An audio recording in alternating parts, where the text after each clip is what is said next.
وأما حكم مانع الزكاة. Quant au jugement, donc au statut de celui qui refuse de s'acquitter de la zakat. فمن منع الزكاة إنكارا وجحودا لفرضيتها فهو كافر خارج عن الملة ويقتل كفرا. Donc, il dit, celui qui refuse la zakat par déni et en reniant son obligation, parce qu'il contredit les piliers de l'islam, alors c'est plus un musulman. Alors il n'est pas considéré comme un musulman.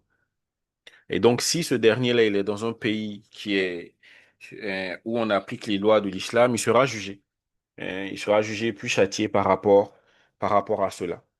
ومن منعها بخلا مع إقراهه بوجوبها فهو آثم بامتناعه ولا يخرجه ذلك عن الإسلام ويؤخذ منه قهرا مع التعزير وإن قاتل دون دونها قتل حتى يخضع لأمر الله ويؤدي الزكاة ودليل ذلك وقوله تعالى فإن تابوا وأقاموا الصلاة وآتوا الزكاة فإخوانكم في الدين.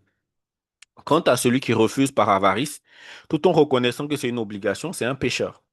Hein, ça ne le fait pas sortir de l'islam pour autant. Mais on lui prend, c'est-à-dire que si on est dans un pays où on marche selon les lois de l'islam, alors le dirigeant, hein, supposons que, par exemple, en Côte d'Ivoire, on le fait, par exemple, Ado va dépêcher quelqu'un pour, pour partir lui prendre sa zakat là, de force. Hein, et ça sera accompagné de sanctions disciplinaires. Mm. Et s'il combat pour s'y soustraire, alors on le combat jusqu'à ce qu'il se soumette à l'ordre d'Allah. Donc ça veut dire que il ne veut pas, on va toujours le combattre jusqu'à ce que hein, il puisse respecter ces principes-là. Donc, قوله تعالى, et donc, il a mentionné ici un verset, le verset là qui dit فَإِنْ تَابُوا وَأَقَامُوا الصَّلَاةَ وَآتَوُا الزَّكَاةَ فَإِخْوَانُكُمْ فِي الدِّينِ. Alors, s'ils se répandent, accomplissent la prière, acquittent la zakat, alors ce sont vos frères dans la religion. وقوله صلى الله عليه وسلم أمرت أن أقاتل الناس حتى يشهدوا أن لا إله إلا الله وأن محمدا رسول الله ويقيموا الصلاة ويؤتوا الزكاة فإذا فعلوا ذلك عصموا مني دماؤهم وأموالهم إلا بحق الإسلام وحسابهم على الله تعالى. فدي عليه الصلاة والسلام il m'a été ordonné de combattre les gens jusqu'à ce que ils attestent qu'il n'y a de divinité qui mérite l'adoration et que Muhammad alayhi salatu wassalam est son messager et qu'ils accomplissent la prière, qu'ils acquittent la zakat. S'ils le font, ils préservent de moi leur sang, leur bien, sauf par un droit dû à l'islam et leur édition, donc leur compte, comme on appelle, leur compte auprès d'Allah, c'est Allah qui va les juger. Du coup, quelqu'un qui atteste il y a des divinités hein, qui ne méritent, qui méritent en vérité d'être adorées si ce n'est Allah, et que Muhammad alayhi salam est son messager, et qui accomplit la prière, qui donne la zakat, alors dans ce cas-là, le fait dit à l'islam, il ne sera pas combattu. Et quand on dit combattu, les gens en même temps, ils peuvent dire, ouais, voici ça, on dit les musulmans, c'est des barbares. En vérité, quand on étudie l'histoire, on va voir que les conquêtes musulmanes sont les moins sanglantes du monde. C'est les moins sanglantes du monde parce que à chaque étape, les musulmans ont évité les conflits. Et quant à ceux qui vont dire, oui, mais même actuellement, on est dans un monde où les plus forts, ils assujettissent les plus faibles. Ça a toujours été comme ça change pas. Et ça ne changera pas. Ça a toujours été comme ça. Mais l'islam, quand l'islam a commencé, le problème avec les autres, c'est que quand ils le font dans des bains de sang qui sont énormes. Ils le font dans des bains de sang qui sont énormes. Par contre, quand on étudie réellement de façon objective, on voit que les conquêtes musulmanes ne sont pas des conquêtes qui sont meurtrières. Bien au contraire. Bien au contraire. Ce sont les conquêtes les plus humanitaires possibles. Mais dans tous les cas, quand on parle de combattre quelqu'un hein, jusqu'à ce qu'il revienne, c'est lui faire la da'wah. Je lui fais la da'wah. Tous les combats ne sont pas des combats armés.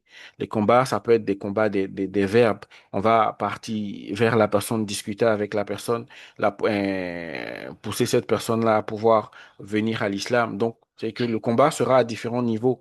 Quand c'est le dirigeant qui fait son combat, il a sa façon de faire son combat. Quand c'est les hommes religieux qui font leur combat, ils ont leur façon de faire leur combat. Quand c'est le citoyen lambda qui fait son combat, il a sa façon de faire son combat. Donc, en gros, faut pas voir cela comme du genre, on va prendre une épée, aller l'égorger. Non, c'est pas cela.